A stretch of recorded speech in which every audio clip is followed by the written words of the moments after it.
Muy buenos días. Vamos a dar inicio a la clase de hoy. Doctor, muy buenos días.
Doctor, buenos días.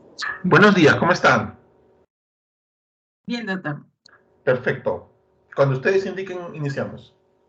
Sí, doctor, ya puede iniciar. Ya se puede observar los PPTs. Perfecto, perfecto.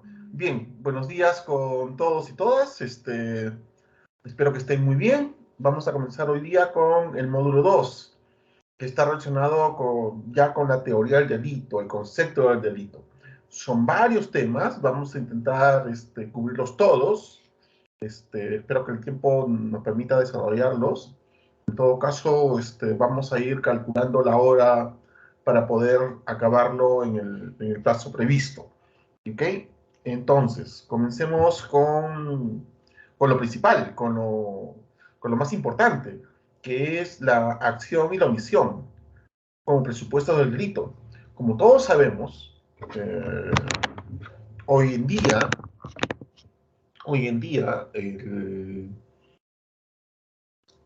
la teoría del delito se encuentra en un estado de tal vez cambio, tal vez en un proceso, ¿ok? Como todo. Porque al clásico dominio del finalismo como marco de generador de una teoría del delito, el funcionalismo en los últimos años ha tenido un gran avance. ¿Ok? Aunque el funcionalismo, como ustedes saben, o sea, tiene modificaciones respecto a la estructura de la teoría del delito del finalismo, pero tampoco es que sea un cambio que desestructure, ¿no es cierto? Lo que regularmente sabemos. Lo que sí, como todos también hemos podido conocer, el funcionalismo lo que hace es incidir en esta respuesta que tiene que tener el Estado en relación al quien comete un delito, ¿no? Esta clásica frase del derecho penal del enemigo es uno que guía de alguna manera el funcionalismo. Pero vamos a pasar básicamente a la estructura clásica de la teoría del delito, que como todos sabemos tiene tres dimensiones: tipicidad, antijuridicidad y culpabilidad.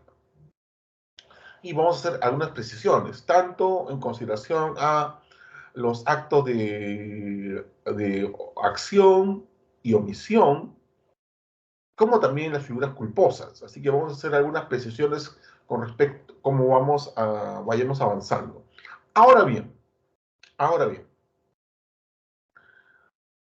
va a haber tipicidad, va a haber antijuridicidad, va a haber culpabilidad, pero lo esencial es que haya acción u omisión. Recordemos que los delitos pueden ser sancionados tanto por actos comisivos como omisivos, es decir, el hacer o dejar de hacer. ¿Okay? Y en este contexto, entonces, vayamos a revisar el concepto que tenemos de la acción. La acción, esta es una definición clásica de Belzel, es la conducta voluntaria que consiste en un movimiento del organismo destinado a producir cambios o a la posibilidad en el exterior del mundo de vulnerar una norma prohibitiva que está dirigida a un fin u objetivo. Es decir, la acción es una conducta del ser humano, obviamente, que lo que va a hacer es, en punto a su voluntad, ¿okay? a la voluntad de cada persona, el realizar una conducta, una acción u omisión. ¿Ok? Entonces, toda conducta, ¿cierto?, es una materialización de lo que yo deseo, de lo que yo quiero hacer. ¿Ok? Por lo tanto, los delitos dolosos son procesos, se señala, de comunicación en los que el autor quiere alcanzar un objetivo. Quiero golpear, quiero matar, ¿no es cierto? Y conduce esta actividad en torno a este objetivo. O sea, ¿qué es lo que yo necesito para lesionar? ¿Qué es lo que necesito para matar? ¿Qué es lo que necesito para violar, para hurtar, para robar? ¿No es cierto? Y proyecta su pretensão mediante la manifestación de su voluntad. Por tanto, es una conducta consciente y volitiva. Conciencia. Tengo que ser consciente de lo que estoy haciendo. Esto es muy importante. Los actos inconscientes, como vamos a ver más adelante, no es acción, pues actos reflejos. Es otra cosa. Pero la acción, por lo menos para la materia penal, tiene que ser una conducta voluntaria. Ahora, una situación específica se encuentra en los delitos imprudentes. ¿Ok? En donde, claro, mi acción no está destinada a lesionar. El delito imprudente, el delito culposo, no, yo no deseo matar, yo no deseo lesionar, pero sí cometo una conducta que yo sé que viola normas de cuidado que debería haber respetado a fin de evitar un resultado tal vez no deseado. Pero la violación, ¿cierto?, voluntaria de las normas de cuidado van a poner en riesgo ese bien jurídico. Por ejemplo, si yo sé que el límite de velocidad en ciertos lugares es de 30 o 40 kilómetros y voy a 80, voluntariamente acelero, voluntariamente conduzco.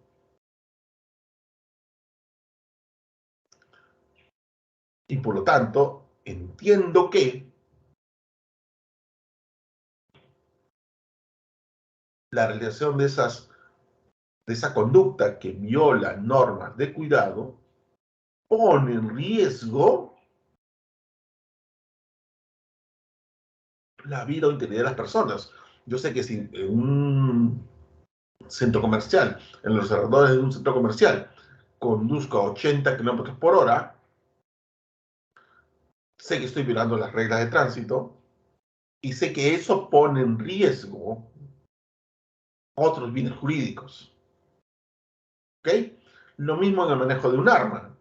Si yo manejo un arma sin el cuidado debido frente a una persona, es evidente que, pues, es entendible que se dé el supuesto en el cual yo no quiera matarla. Pero si yo hago un uso displicente, descuidado, y en ese contexto ocurre un resultado que no quise, sí se me va a imputar ese delito en punto a la culpa, a una figura de delito culposo. En cambio, en los delitos de omisión, lo que hay es una conducta de no hacer, pero deseada. Es decir, yo decido no hacer. ¿Sí? No hacer cuando sé que debo hacer. Me abstengo de realizar una conducta, estando yo en una situación en la cual sé que debo de hacerla, ¿cierto? Y así evitar la puesta en riesgo o la afectación de un bien jurídico. ¿Ok? El salvavidas que viendo que una persona se ahoga, no la rescata. Yo no hago. Yo no he hecho nada para lesionar o matar a esa persona, pero yo sé que mi omisión, una omisión dolosa, pone en riesgo la vida o la integridad de esta persona. Entonces, vamos a observar entonces que en las formas básicas de imputación que recoge nuestra legislación son delitos de comisión, donde yo hago algo voluntariamente, que puede ser doloso, cuando quiero lesionar directamente el bien jurídico, o culposo, cuando yo violo normas de cuidado, eh, asumiendo el riesgo de que violando esas normas de cuidado se pone en riesgo o se puede afectar un bien jurídico determinado. En el delito de omisión, lo que existe es un dejar de hacer, que puede ser también doloso, cuando expresamente yo dejo de hacer algo, dejo de cumplir una función o realizar una conducta, o culposo, cuando por descuido dejo de hacer. ¿Okay? Son básicamente las cuatro figuras, las cuatro formas básicas de imputación que recoge nuestra legislación penal. Los elementos de la acción que siempre tienen que estar presentes, la manifestación de voluntad, que se traduce en un movimiento, en una conducta externa, es decir, el movimiento de disparar, el movimiento de acuchillar, ¿okay? Un resultado, que es el efecto externo de esta acción, que implica, por ejemplo, la herida, la muerte, el despojar a otro, apropiarse de bien ajeno, etc. Y finalmente la relación de causalidad. Es decir, que entre lo que yo he manifestado, o sea, mi conducta, y el resultado, hay una relación de causalidad. ¿Ok? Es decir, si yo disparo, ¿ok? Eh, si yo disparo a 2 metros al rostro de una persona, sé que la voy a matar. O sea, hay una relación de causalidad entre lo que yo hice y el resultado, muerte. Pero también puede haber una, mm, una muerte utilizando, por ejemplo, a terceros. ¿Ok? Por ejemplo, la conducta de yo tener 3 o 4 perros adiestrarlos para atacar y lanzarlos contra una persona, ¿cuál es la causa de la muerte? Las mordidas, el desgarro. Pero esa no es la acción, porque se entiende que estos animales no tienen una manifestación de voluntad, ¿ok? O en todo caso, esa no es imputada como delito. Lo que se va a imputar como delito es que yo utilicé a estas personas, perdón, a estos animales, a estas mascotas, para dar muerte. Entonces ahí se establece una relación de causalidad. La relación de causalidad, hay todo un desarrollo que no vamos a tener tiempo para trabajar aquí, pero ese es otro un aspecto que tiene que ser desarrollado de manera adecuada. ¿Ok? ¿Cuándo existe, en qué casos podemos observar una ausencia de acción? A pesar de que hay un resultado. En primer lugar, lo que es la fuerza irresistible. ¿Ok? Artículo 20, inciso 6.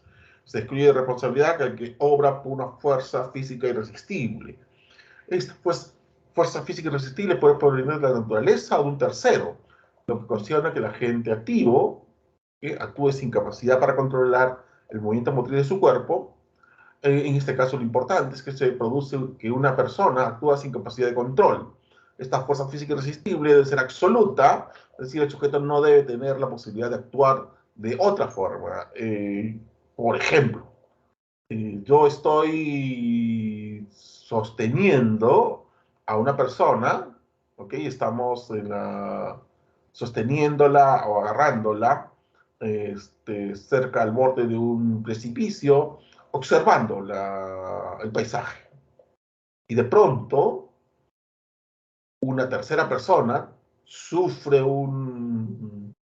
una caída y empuja mi cuerpo. Y yo, sin voluntad, sin, sin querer hacerlo, fuerzo la caída de la persona a la cual estaba sosteniendo. ¿Hay ahí una acción?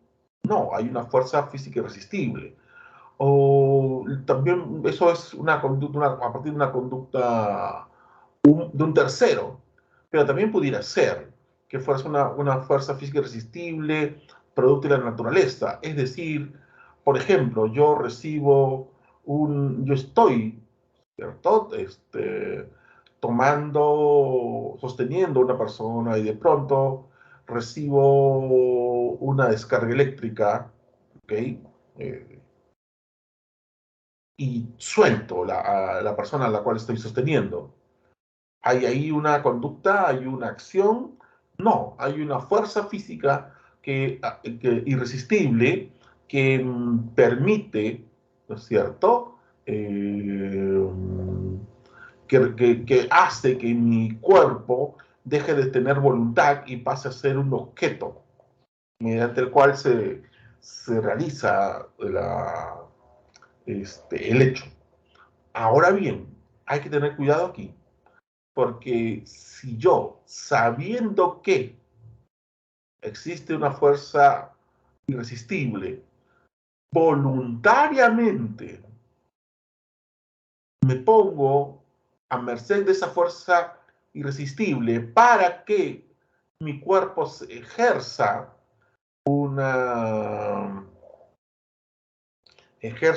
o traslade el movimiento necesario para originar un delito, en ese caso mi conducta será dolosa y el uso de esta fuerza irresistible no se considera como falta de acción, sino hay una acción. Yo voluntariamente me puse en ese estado o he utilizado esa fuerza irresistible para, ¿cierto?, convertirme en el autor de esa conducta, pero obviamente argumentar que había una fuerza física irresistible. En el mismo ejemplo,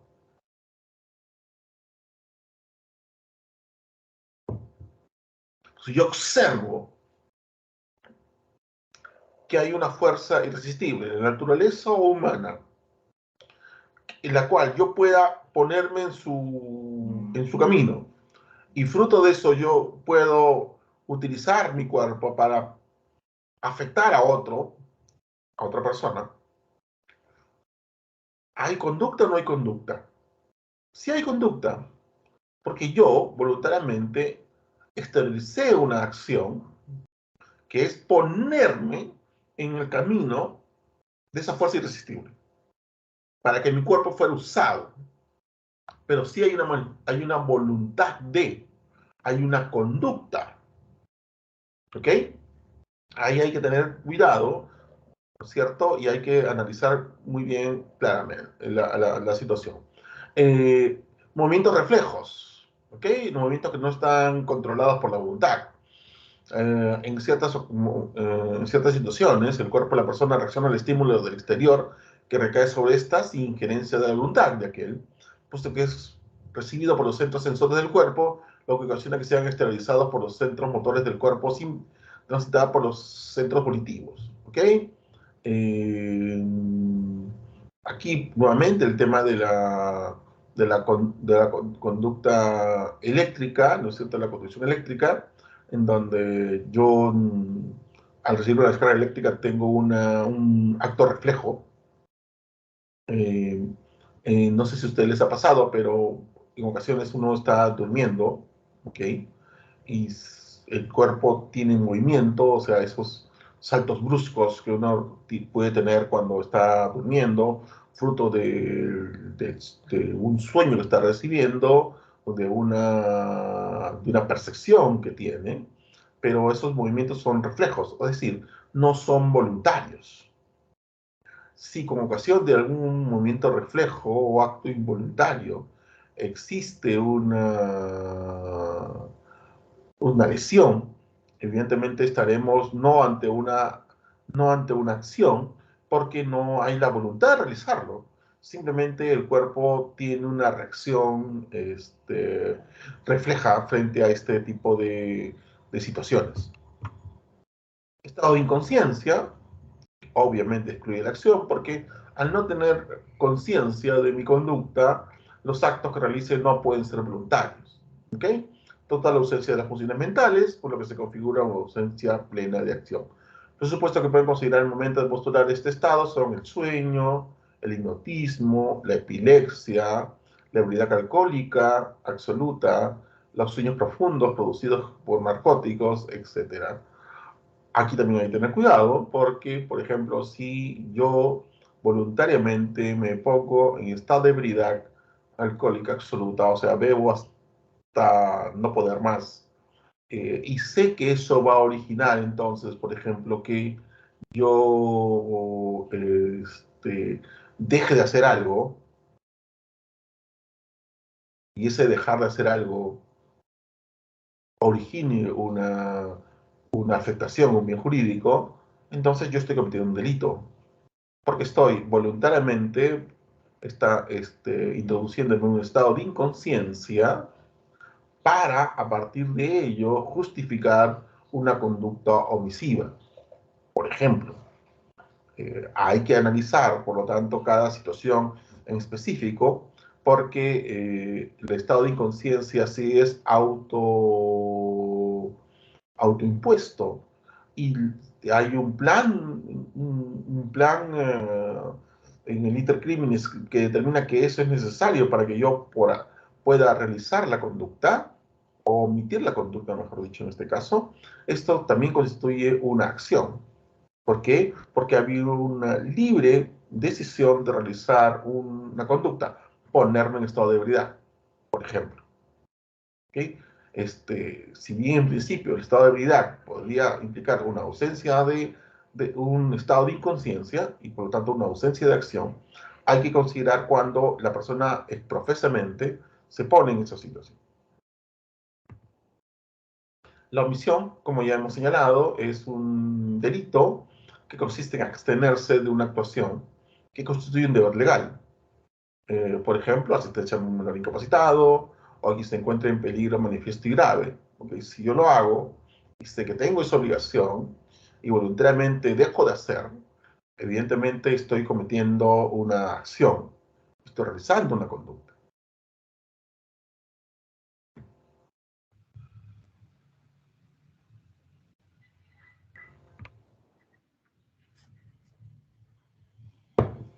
En punto a la omisión, hay dos tipos de omisión. La omisión pura, que consiste en no hacer lo que la ley manda, y por lo tanto esto viola la norma penal. Por ejemplo, si hace una situación reconocida por un tipo penal de la parte especial, que específicamente sanciona una omisión, ausencia de una acción de salvaguarda determinada, en punto a una situación de garante, capacidad de realizar la acción de salvaguarda, el artículo 127, que es la omisión de auxilio o aviso de autoridad. ¿Okay? Este tipo de situaciones se implican una omisión pura, a diferencia de la comisión por omisión, que son aquellas en las cuales, al igual que en los delitos de omisión pura, se requiere además la no evitación de un riesgo. Un ejemplo clásico: un hombre acepta voluntariamente ser padre, asumiendo de esta forma una situación jurídica de garante sobre la protección del bien jurídico de su hijo. El padre, que al omitir alimentar a su hijo, le ocasiona la muerte a causa de una inanición, responderá por el filicidio de este. Un caso extremo, en verdad. ¿Okay? Es importante, entonces, en este contexto, establecer la posición de garante, que tiene que existir, la equivalencia normativa, que también debe de existir.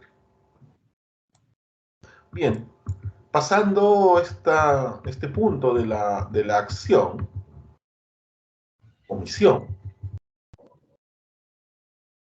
vamos ahora al primer nivel de la estructura de la teoría del delito, nuestra conocida tipicidad. Y vamos a ir diferenciándolo en relación a si estamos ante un delito doloso de comisión, doloso de omisión y o culposo. ¿Ok? Comencemos con lo básico, el tipo objetivo. En todos estos casos siempre tiene que haber un tipo objetivo. El tipo objetivo es quien se divide en varios aspectos. Un primer aspecto, un primer elemento, el sujeto activo. Es decir, la persona que realiza la acción, comete el delito. ¿Sí?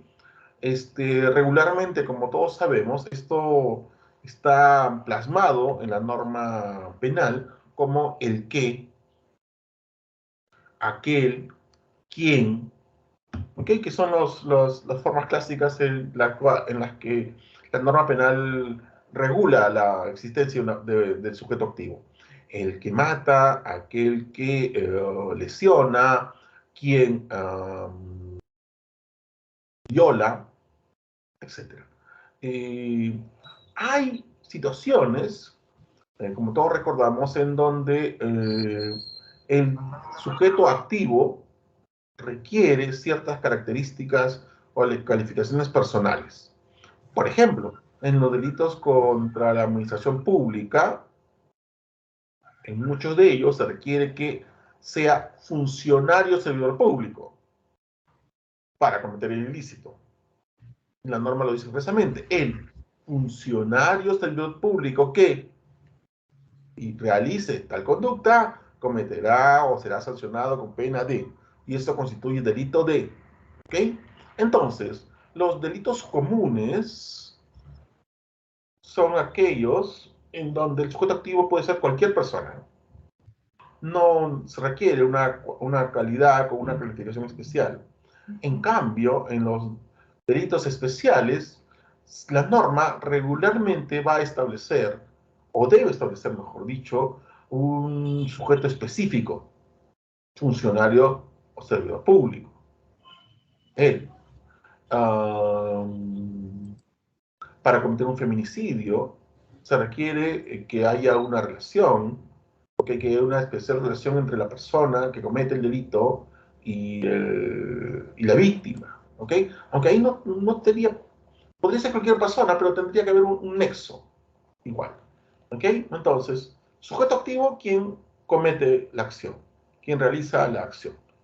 Lo dividimos en sujeto activo de los delitos comunes, que puede ser cualquiera, y sujeto activo de los delitos especiales, que son aquellos en donde existe el tipo penal establece que ciertas condiciones, ciertas características que debe cumplir el delito, o perdón, el sujeto activo. Esto es básicamente lo mismo, digamos. Sujeto pasivo. El sujeto pasivo es el titular del bien jurídico afectado por la acción del autor. ¿Okay? Depende del bien jurídico, quién puede ser el sujeto pasivo.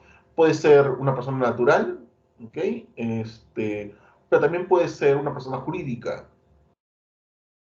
Eh, por ejemplo, en un delito de estafa, un punto es si yo estafo, por ejemplo, a un funcionario de una empresa,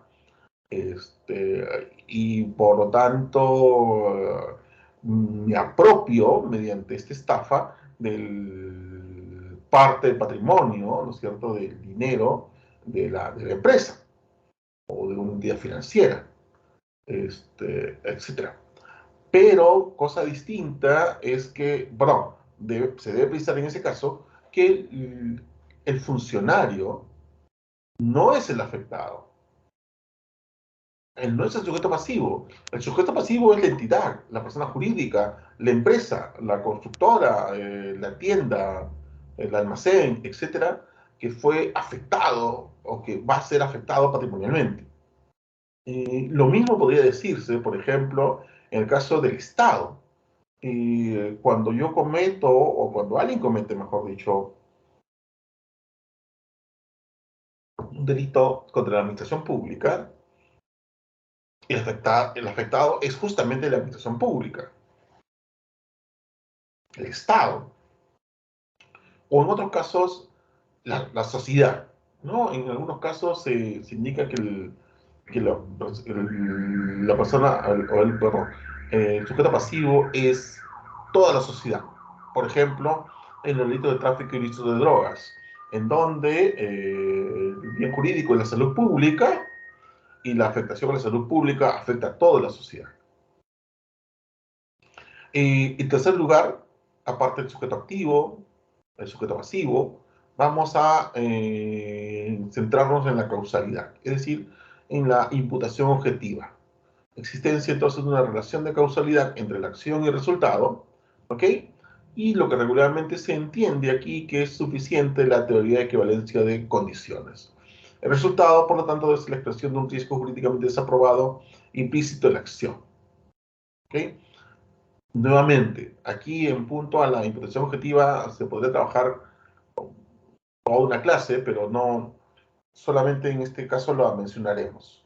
Entonces, el tipo objetivo está compuesto por el sujeto activo, el sujeto pasivo, la causalidad.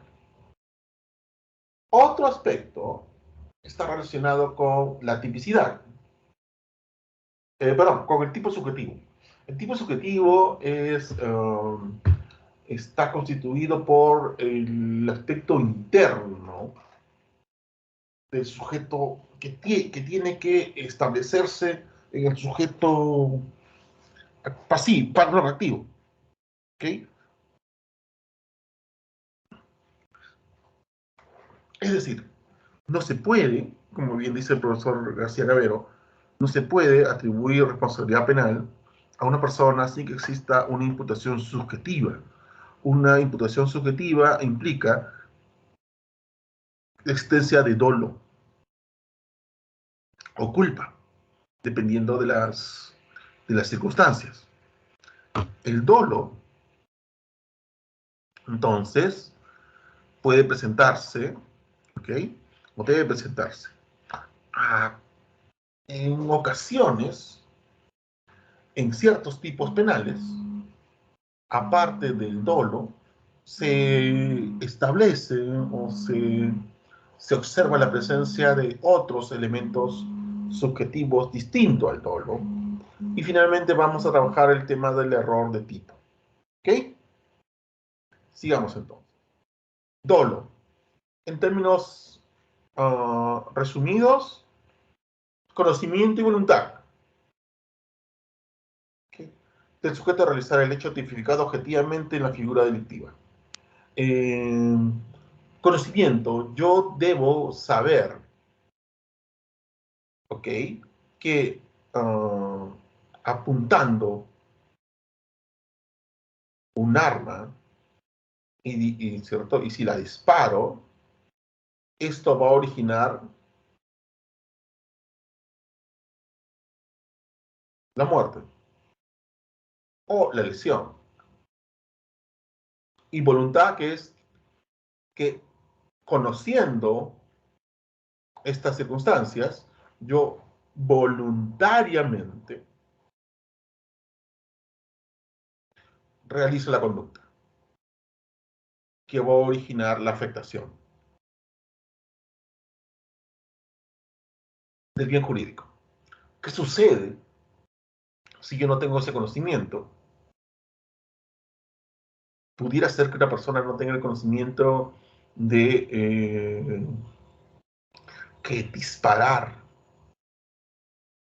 origina una muerte. Sería muy difícil establecer la existencia de una persona que,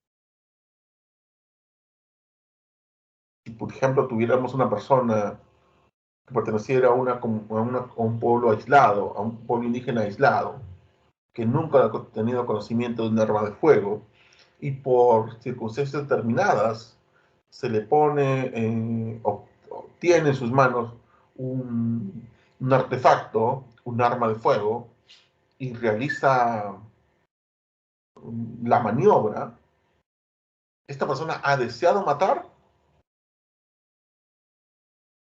ha tenido conocimiento de que gatillando el arma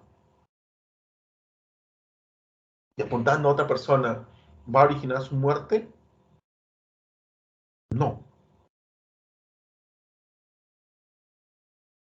Habría que tener, tendría que existir una circunstancia muy, muy extraña en donde yo no desee o no conozca. ¿Okay? Ahora, también pudiera ser una circunstancia en donde yo considere que no estoy matando, sino que estoy cazando. Clásico ejemplo, ¿verdad? De un cazador o dos cazadores que van a hacer que salen de cacería y uno de ellos persigue a una presa eh, y cree que lo que se mueve detrás de esos arbustos es la presa que estaba persiguiendo, la cual ya había herido, pero va a terminar con ella. Y al momento de disparar e ir a recoger la presa, observa que ha cometido un error, que no ha disparado contra un,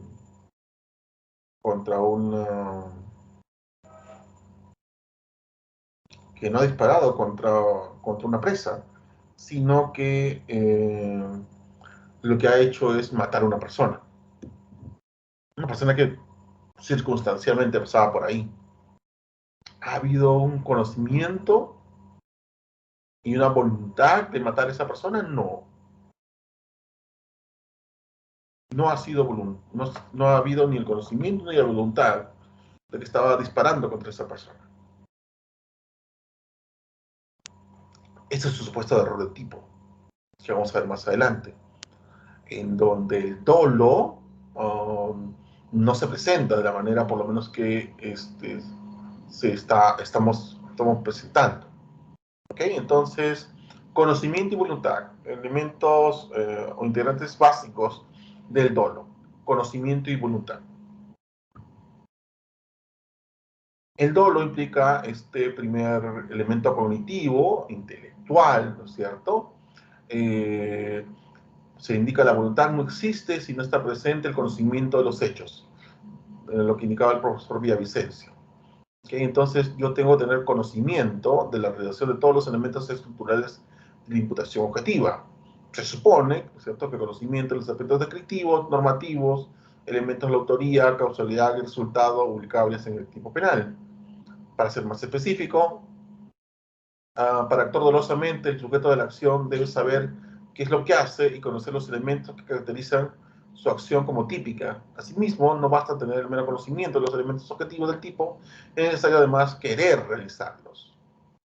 Conocimiento y voluntad, lo que ya habíamos señalado previamente. Hay un elemento volitivo que es el elemento cognitivo, ese es lo que tenemos como conocimiento, y el elemento volitivo es la voluntad. Quiero hacerlo. Como dice ese recurso de nulidad, de tenerse en cuenta que no existe acción penal relevante cuando falta voluntad, de modo que un resultado queda fuera de ámbito de protección del derecho penal cuando ha sido causado fortuitamente.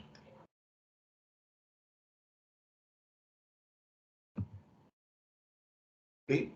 El dolo tiene varios niveles, o tiene dos niveles en verdad, que vamos a repasar en estos momentos.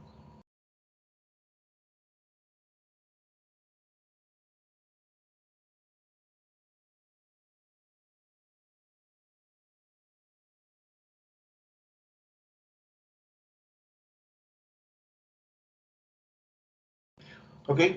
Entonces, en primer lugar, el dolo directo. Dolo directo de primer grado, dolo directo de segundo grado. Y hay dolo directo básicamente cuando el resultado típico o la acción típica es el objetivo perseguido por el sujeto. ¿Ok? Quiero matar y lo mato. ¿Ok? Existe una identidad entre el autor, lo que yo quiero y lo que obtengo. El dolo directo de segundo grado es cuando la persona, el sujeto activo, al realizar un hecho advierte que además del resultado que busca generar, va a producir otros resultados que están vinculados al principal de manera necesaria e inevitable. Um, Aquí se señala el aspecto cognitivo del dolo, ya que el sujeto activo no quiere directamente las consecuencias que sabe va a ocasionar, pero las admite y como necesarias vinculadas al resultado principal que busca. Claro, es un poco, son ámbitos distintos. El dolo directo es cuando yo quiero matar a una persona, disparo y la mato. No hay duda alguna que yo quise matarla. El dolo directo en segundo grado es cuando yo quiero matar a alguien, ¿ok? Pongo un explosivo para matarlo, ¿ok? Por ejemplo, sé que esta persona va a, todos los días desayuna o toma un café a media mañana en tal lugar, ¿ok? Entonces, yo que deseo matarlo y por lo tanto elijo como medio para matar un explosivo.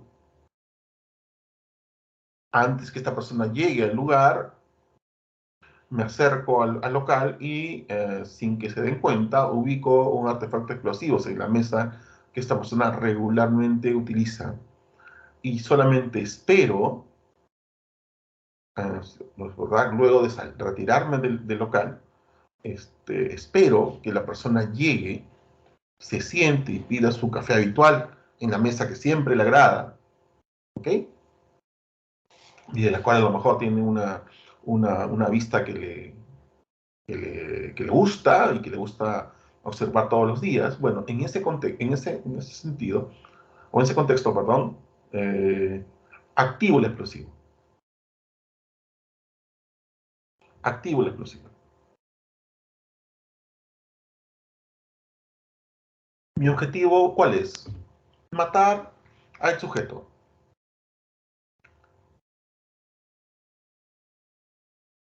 Pero no deseo herir a otras personas. No deseo matar a otras personas. No obstante, no obstante, yo sé, yo conozco que es que hay un riesgo, un alto riesgo, de que al activar el explosivo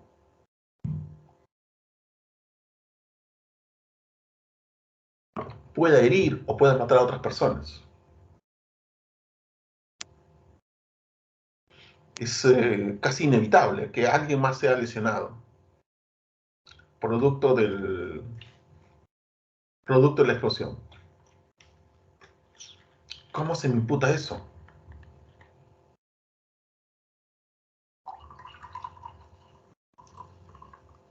¿Como culpa? ¿No tuve el cuidado adecuado?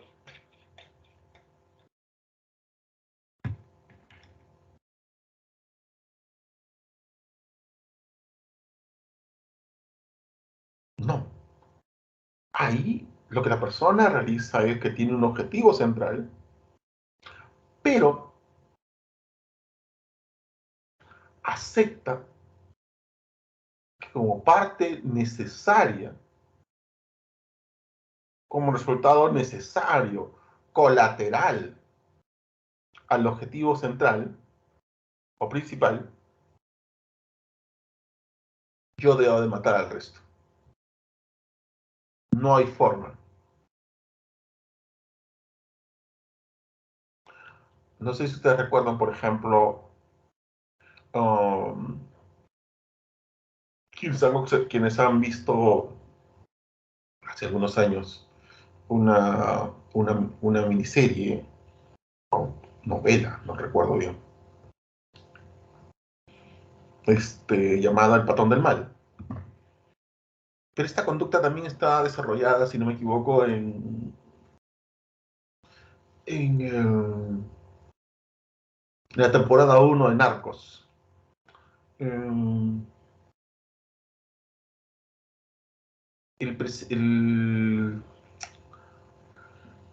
Pablo Escobar, como cabeza del cartel de Medellín, decide dar muerte a ciertos políticos que eh, impulsaban la extradición. En tal sentido, mata al candidato Galán, Luis Carlos Galán, si no me equivoco, en un acto público, en un meeting, donde estaba por subir a un meeting, envía sicarios y dispara contra esta persona y muere. Y posteriormente, su sucesor, o sea, quien lo sucede en la candidatura, es el candidato Gaviria, que luego sería presidente. Bueno, para matarlo, la forma que encuentra es ubicar un explosivo en un vuelo, ¿ok? En un vuelo de Avianca. Al explotar, sobre todo al explotar este aparato que fue puesto, obviamente todos los tripulantes y los pasajeros mueren. El objetivo del señor Escobar era dar muerte a todos. No, su objetivo era uno, era Gaviria. Pero dijo, bueno,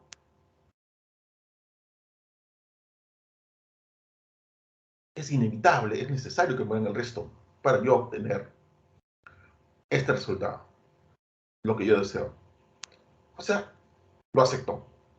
No es su objetivo principal, pero acepta que esto suceda. En todo de segundo grado es cuando no es necesario que la gente crea que seguro la realización de las consecuencias ulterior, pues solo es suficiente que sepa que está vinculada con el desarrollo del suceso perseguido. El resultado queda comprendido en la voluntad de realización del autor, aunque no lo desee, y debe producirse a ojos del autor o de cualquier observador. ¿Ok? También en este caso hay una aceptación de las consecuencias. ¿Ok? Ahora, esta aceptación tiene que ser este resultado tiene que ser claro y directo, es decir, no es imputable en grado de dolo acciones circunstanciales, o sea, situaciones que no estaban dentro de lo que él tenía previsto. ¿Ok?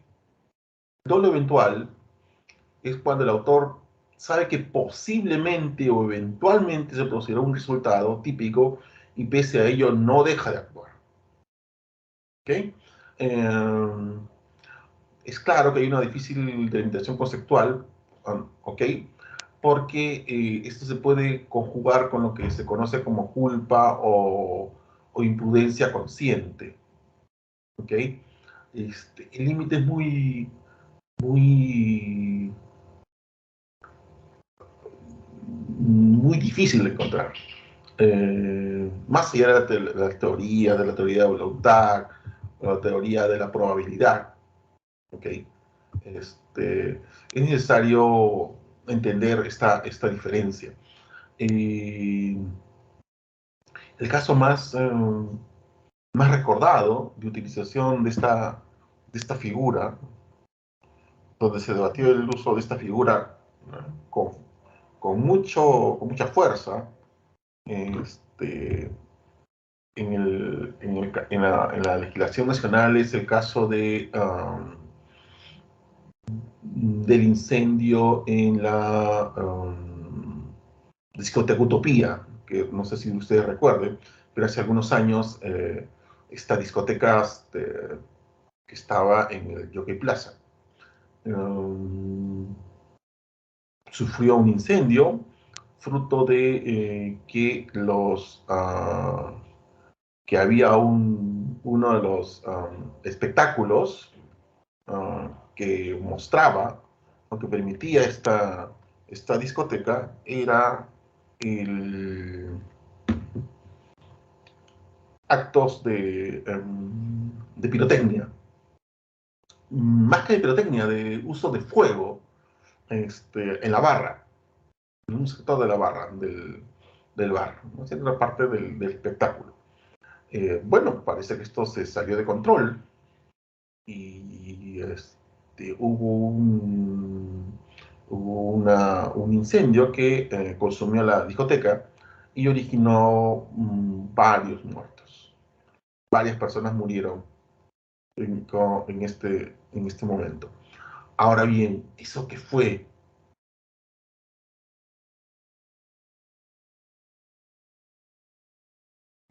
¿Dolo? ¿Dolo eventual? ¿O fue culpa? Gran duda.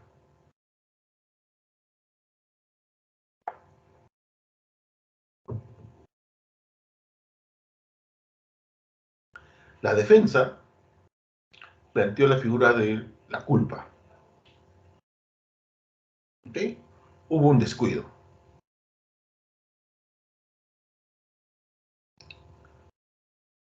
La defensa de las víctimas incidió en utilizar la figura en la necesidad de utilizar la figura del doble eventual y eventualmente fue la posición del Ministerio Público. ¿A qué va? Que los materiales de la discoteca, altamente inflamables, el cierre,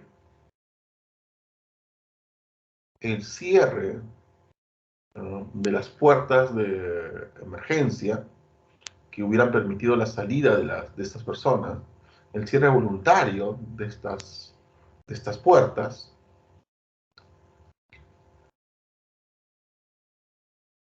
establecían claramente que ante un accidente o el uso consciente de espectáculos que usen fuego dentro de la discoteca, harían que en caso se iniciara un incendio, las personas no tendrían posibilidad de escapar.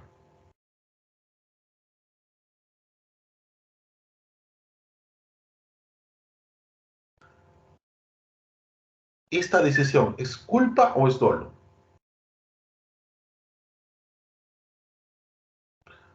La posición que finalmente ganó estableció la idea, y fue el profesor Nagasaki quien, si no me equivoco, quien asumió la defensa de las víctimas, asumió la idea de un dolo eventual. Es decir, yo sé que posiblemente o eventualmente se producirá un resultado típico, muerte por fuego, y pese a ello, autorizo el uso de fuego en el local,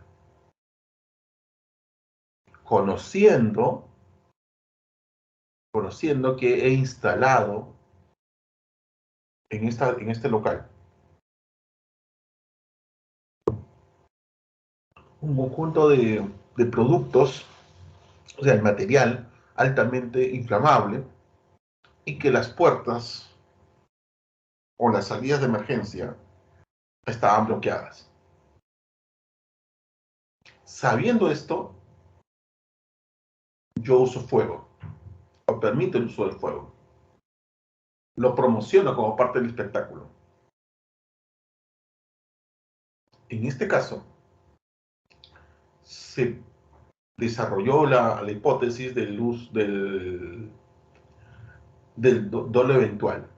Aunque hay que reconocer que la diferencia entre dolo eventual y la culpa consciente es bastante estrecha, ¿no? Regularmente, en el caso peruano, utilizamos la teoría de la probabilidad, uh,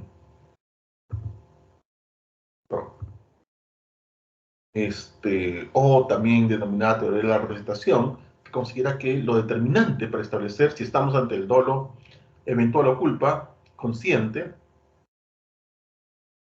es el grado de probabilidad de producción del resultado que el sujeto advierte. Y esto es difícil de medir. Habrá dolo eventual, por lo tanto, cuando el autor en su actuación advierte de muy probable producir un resultado. Cuando el autor considera lejana la posibilidad de resultado lesivo, estaremos ante un caso de culpa consciente. Eso es lo que planteaba el profesor Villavicencio. Ahora, ¿cómo medir que la persona entendió que había una alta probabilidad de resultado, o que consideró que esa probabilidad de resultado era lejana? Mm, es lo difícil, ¿no? Saber si era alta o baja. ¿Cómo saberlo? ¿Cómo saber lo que creía la persona? Complicado, ¿no? Por ejemplo, señala ahí, conductor de vehículo en alta velocidad en zona escolar, confiando en su pericia. Claro, ahí el tema es muy subjetivo. Una persona conduce a alta velocidad en una zona escolar a la salida a la hora de salida, no sé, por estar apurado, por tener una necesidad de llegar pronto a cierto lugar. Y en ese contexto, eh, decide pasar por la zona a máxima velocidad. Si la persona considera que es un gran conductor y que por lo tanto va a tener la pericia suficiente para evitar atropellar a alguien, se podría indicar que hay culpa con representación. O sea, no quiero matar a alguien, pero entiendo que es posible que pueda matar a alguien. Pero confío, por así decir, en mi capacidad. Sé que soy un gran conductor, tengo reflejos adecuados, no sé, manejo durante muchos años, he participado en algunos eventos de competencia, entonces digo, bien, lo más probable es que no pase nada. Voy a tener la capacidad para evitar el daño. Pero bueno, no lo logro evitar. En cambio, si en la misma situación una persona que no tiene esa confianza, no tiene esa pericia, no tiene ese, esa, esa base sobre la cual diga, bueno, sí voy a poder evitarlo, sino que simplemente dice, necesito pasar y bueno, si es probable que mate a alguien, pero bueno, acepto esa, voy a intentar no matar a alguien, pero bueno, necesito pasar.